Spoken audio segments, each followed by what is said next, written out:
Well, good afternoon. Welcome. To be honest, I thought no one would show up to a lunchtime session, but you guys are here, so thanks for coming. My name is Mehmet. I'm one of the sales consultants at Tableau. I am from Australia. I came all the way from Melbourne, Australia. It's a long way. It took me 25 hours to get here, but I'm thrilled to be here at another Tableau conference.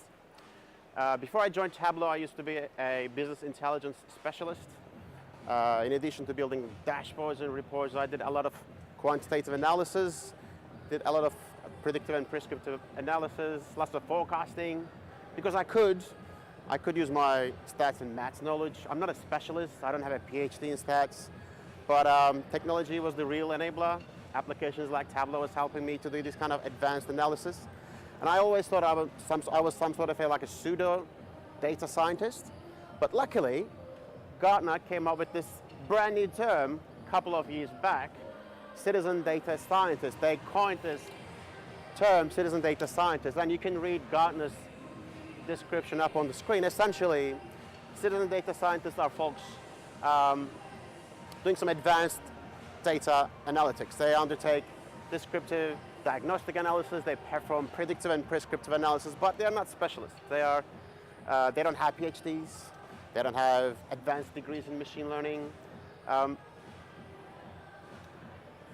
It's not a new role as such, citizen data scientist. It's more like if you look at LinkedIn or Glassdoor, you won't be able to find an organization looking for a citizen data scientist because it's more of a requirement that the organizations are trying to fill. And that requirement is that this bridging the gap between the mainstream self-service business analytics and more advanced and complex and sophisticated techniques of real data scientists. And Gartner claims that citizen data scientists, these advanced data analysts, can fill that gap. But why are we talking about that now? So why are we talking about the rise of the citizen data scientists? A couple of factors have driven this. These days, every industry is drenched in data, and data-driven organizations acknowledges that data and the analysis of it is important to be effective, to run companies efficiently, and to remain competitive. Technology has come a long way with the advancements in technology and automation. Tasks like model building, data integration can now be performed by non-specialists. And of course, it's a bit hard to find qualified and experienced data scientists. They are a bit of a rare specimen. McKinsey estimates in US alone there's a shortage of 140,000 to 190,000 data scientists. Not every organization have data scientists consistently available in their organization, and maybe they don't need one in every team. If they have data savvy, skilled knowledge workers, data analysts, these people can become the citizen data scientists. And we believe Tableau is that application to help data analysts to fill that gap and to become citizen data scientists. And we're going to look into how data analysts can become citizen data scientists today. So we're going to explore how to do data exploration and statistical modeling using Tableau. And we will also have a look at how to extend Tableau's analytical capabilities by integrating with other applications. Sounds good? Fantastic. All right. Data exploration. It's more about analyzing the main characteristics of the data. It is retrospective. You have this data set and historical data set, and the questions you ask about the data is more about like what happened and why things happened in the past, and you analyze your data to answer those questions. Here's an example. We have a sample retail data set. Sorry, real estate data set.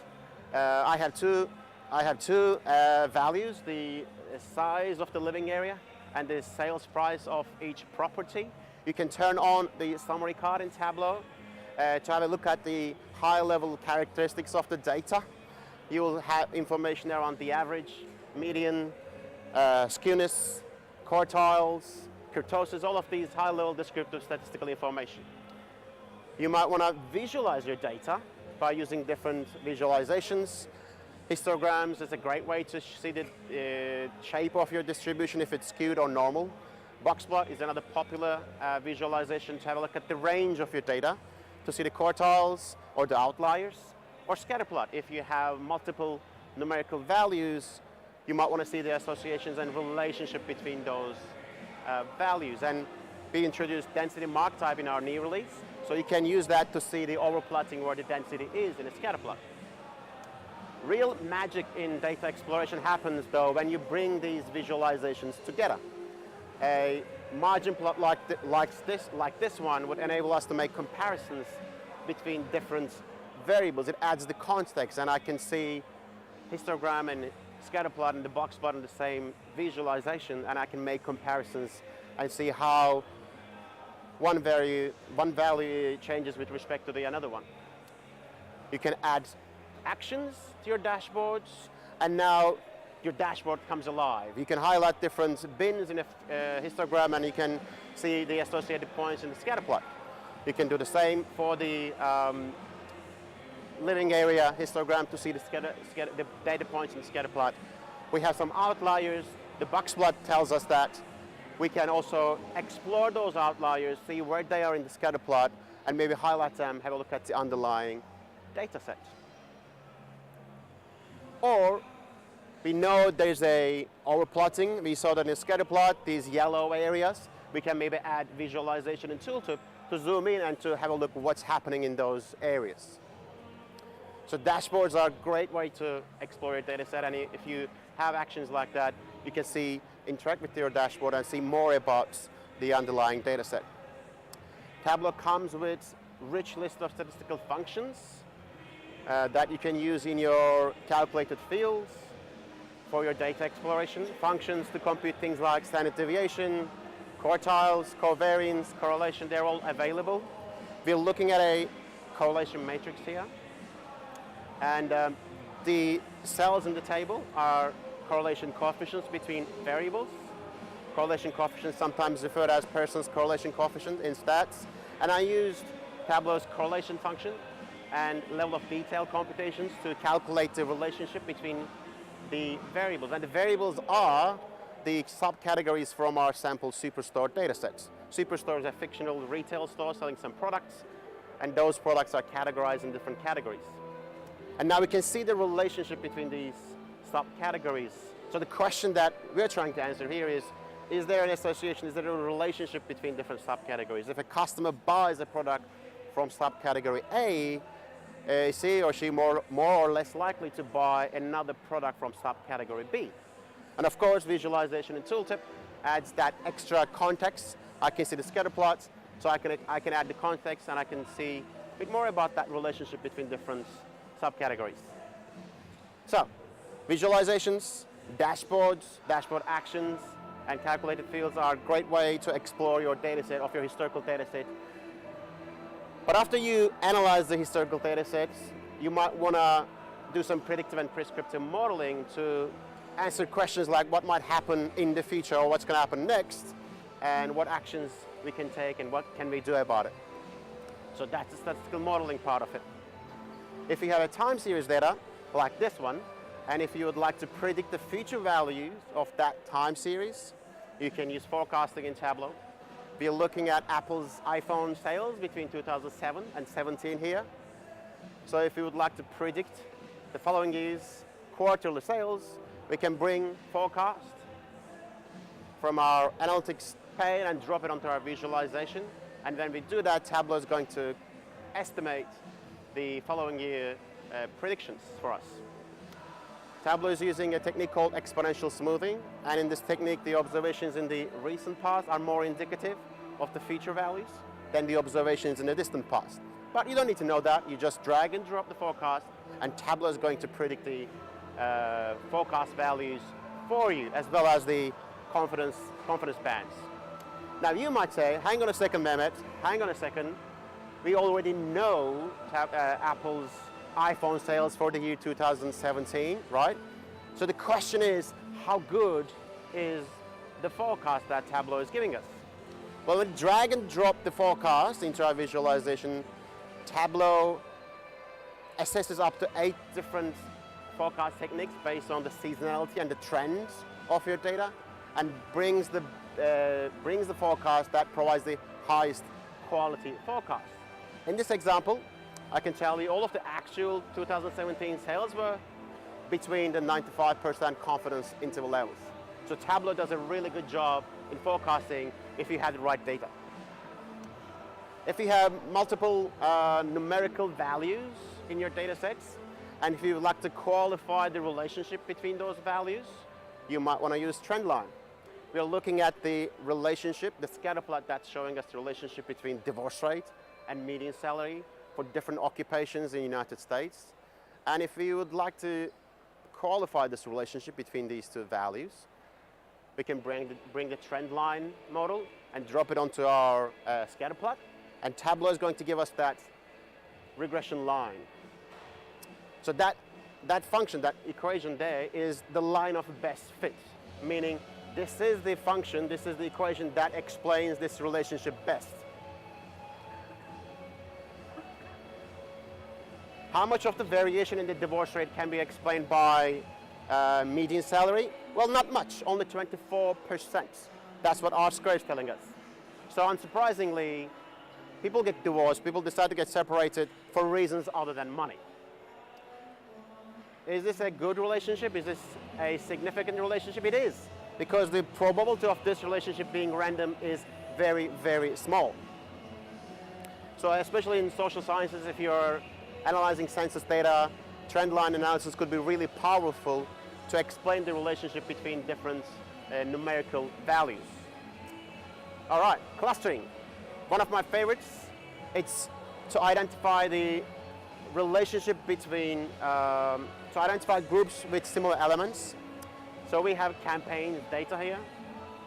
A fictional wine seller ran these campaigns, let's say last year between January and December, they ran 32 campaigns for different wine types, from different origins, and the minimum customers need to spend to buy in that campaign.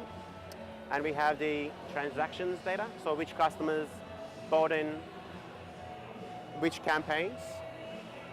Do we have any campaign analysts in the room? You don't, okay. This might be interesting.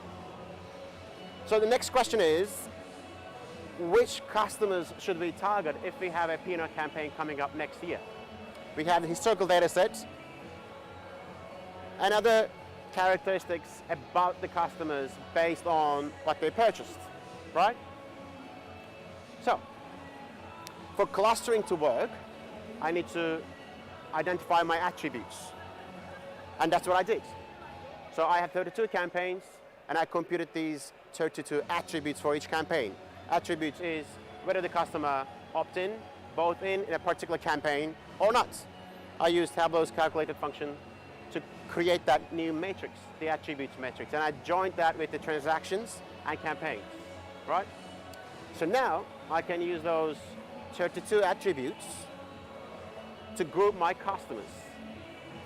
Simple drag and drop the cluster onto my analysis, and Tableau is going to tell us which customers belong to which clusters. Tableau is using a technique called k-means clustering, but again, you don't need to worry about any of that. You just drag and drop. Based on those attributes, we now know which customers are in which cluster.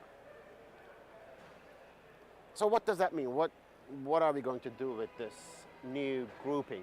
It doesn't really help knowing customers are in particular clusters, but actually we can use this grouping information further in our analysis to uncover different insights. So if you look carefully, cluster number one are the P&L lovers. So if you have a P&L campaign coming up next year or next month, you should be targeting customers in cluster one. Cluster number three are the customers who love sparkling wine.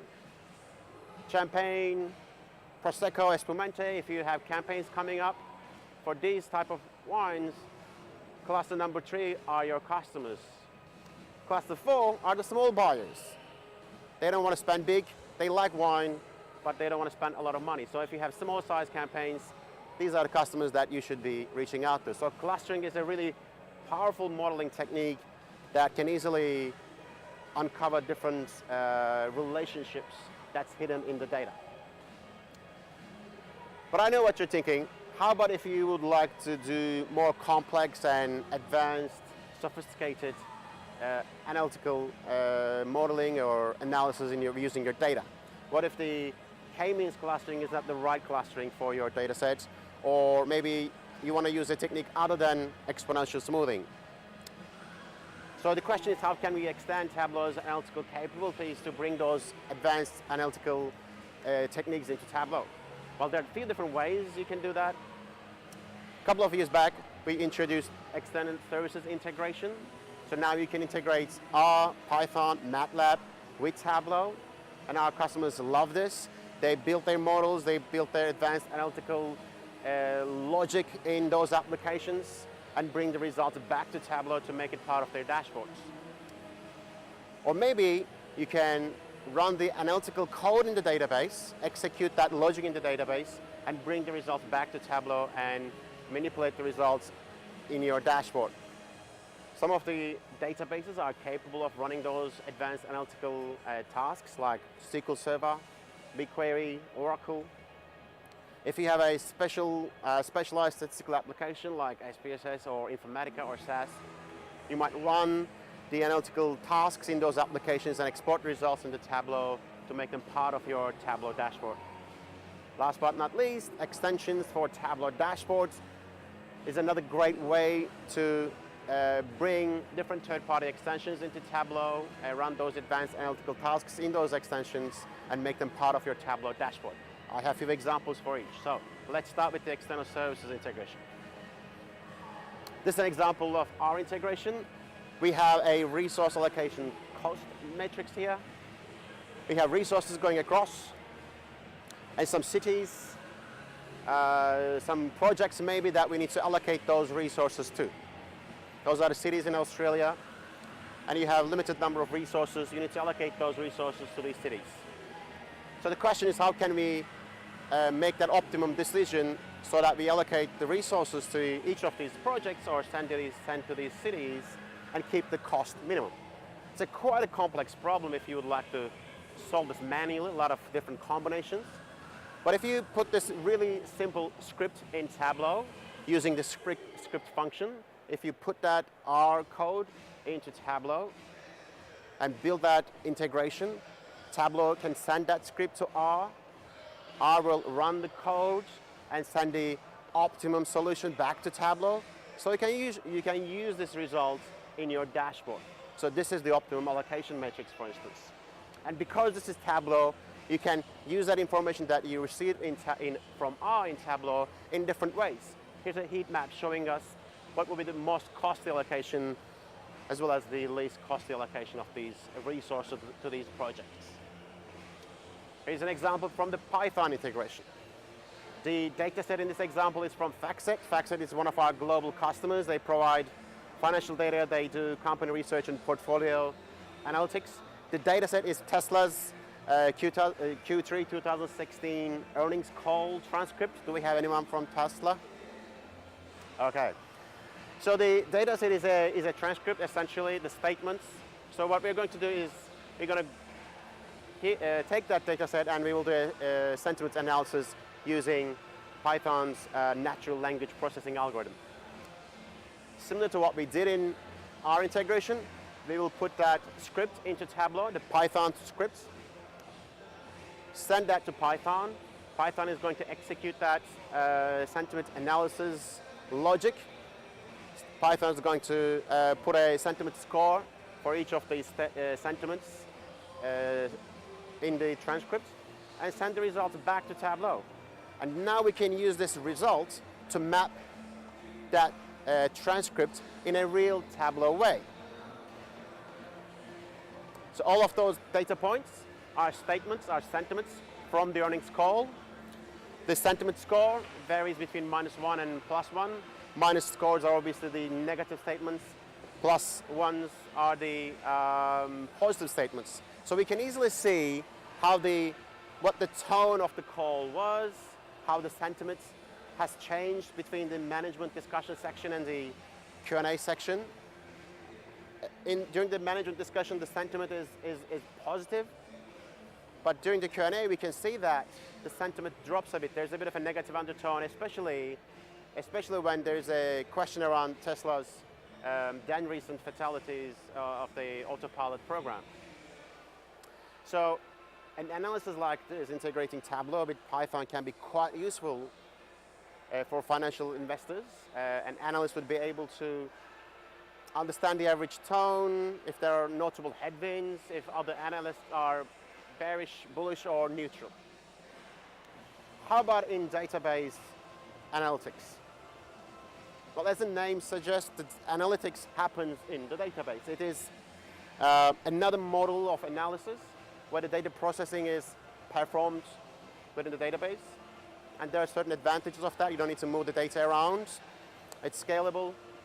The analytical logic is built in the database as opposed to in a separate application. So, an example from Microsoft SQL Server. I used Visual Studio to build that data model. I used a decision tree forecasting technique to build a forecasting model. Then I deployed that model into the database, SQL Server. You can do it in 16 or 17. You can do it on-premise in the clouds. And then I built that stored procedure so that I can call that decision tree model that is in the database. You with me? And now I can use a stored procedure or initial SQL in Tableau to execute that code that is in the database. So both our code and the stored procedure, they're all in SQL Server. All I have is a stored procedure or initial SQL in Tableau to reach out to that code in the database. Here's an example dashboard, a ski rentals dashboard, a fictional ski resort. On the left-hand side, we see the historical data, the pattern of the ski rental numbers for the year 2013 and 15. There are different variables like the day of the year, a weekday, a month of the year, and if it's a holiday and if there's a snow. So I used those values to build the decision tree model, built that in SQL Server, deployed it there, and now I can use those as parameters and manipulate the results in my dashboard. And every time I make the change, the code in SQL Server gets executed and results sent back to Tableau so I can use that to visualize. Similarly, Google's cloud data warehouse BigQuery also allows users to build and deploy machine learning models based on the data stored in BigQuery. The great thing about BigQuery machine learning is it makes machine learning much more accessible for non-specialists. It abstracts many of the highly technical and mathematical aspects of the machine learning methods into a simple SQL statement. So if you look carefully up there in the query editor, it looks a lot like SQL statement, but we're building a model there, a machine learning model.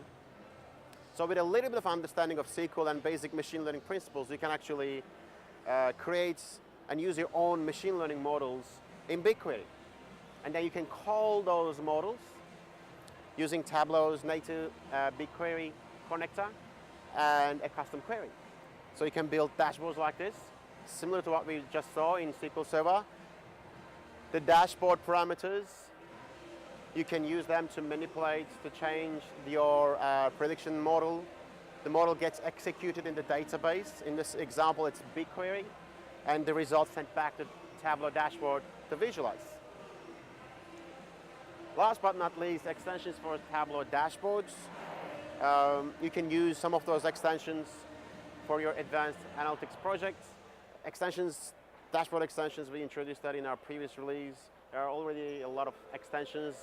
I encourage you to go and check out the extensions gallery. I have a couple of examples today that I can show. One of them is Wordsmith from Automated Insights. The idea behind Wordsmith is to add insightful narratives to your Tableau dashboard. So on the left-hand side, what we have is a extension, the Wordsmith extension, and you can see that it describes the data, the narrative based on the visualization that we have. And it's interactive. You can filter the extension and the narrative will get updated. So it's quite awesome. I believe Automated Insights, they have a booth somewhere on this floor, so go and talk to them, check out this awesome extension. There's another one from DataRobot. DataRobot is another company delivering deeper insights by combining machine learning with Tableau. So you can use DataRobot Insights extension to find out the associations between different variables. Another real estate data. It's showing us the association between sales price and other variables in the data sets. Or you can use DataRobot to power your Tableau dashboards. You can train a predictive model to make predictions, as well as building what-if analysis models. So for example, you can change the parameters to see how the predictions might change. For example, what would be the impact of renovating the kitchen on the predicted sales prices? We barely scratched the surface of Tableau's analytical capabilities, but hopefully I managed to demonstrate how Tableau can empower data analysts to become citizen data scientists. There are so many awesome sessions that I encourage you to go and have a look if you want to learn a bit more about those techniques that I just mentioned. I know I haven't gone really into the details, but we have some amazing sessions coming up throughout the conference that you can learn more about those advanced analytical capabilities. And please do me a favor, fill the survey form using your app. I would very much appreciate it. So, thank you.